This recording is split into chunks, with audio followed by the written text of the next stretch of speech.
35 of Story Talks, and our topic for discussion today is what are the three phases of storytelling?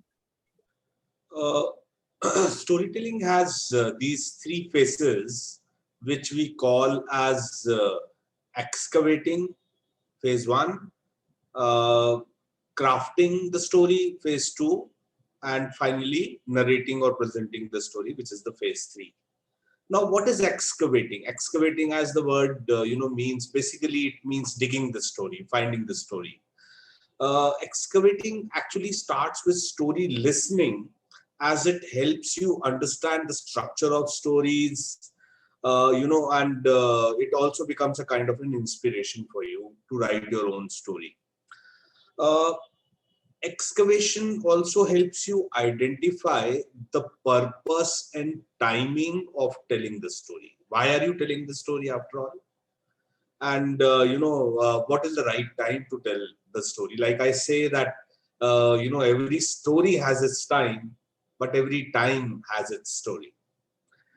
uh, Finding your story exercise, which I do with students very often.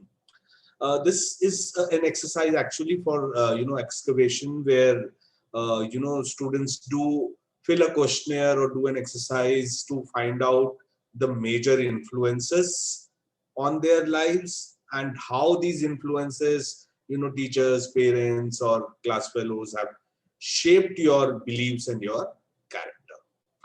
Now the next phase is crafting. Several approaches and templates can be used to craft the story. Craft is basically creating the story. Like one of the most popular templates is, of course, the hero's journey by Joseph Campbell. There we can use also a lot of other templates. Another interesting template is where the storyteller describes through the senses. Okay. This can be very powerful in some areas. For example, food blogging, if you describe the fragrance which was coming out of the food.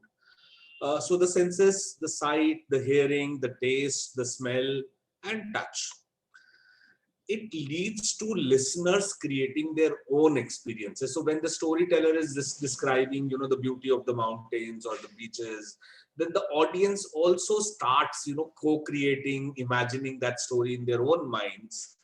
So it becomes a kind of co-creation of the story between the story narrator and the story listener. Now the final phase is narrating or presenting the story. Presenting stories requires a lot of practice, like your typical public speaking skills, or in fact it is even more advanced public speaking, so it requires even more practice. It requires experimentation, what suits you. Okay.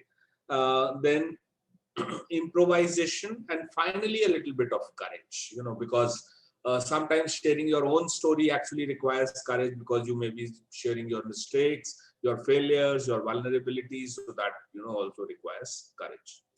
One also needs to learn, like public speaking, we require voice modulation. So storytelling, it becomes even a little more important, because you have to dramatize the story. Use of props can be done, and finally gestures. You can also use gestures to make it easy for the audience to understand your story. So that's about it. Thank you so much, sir.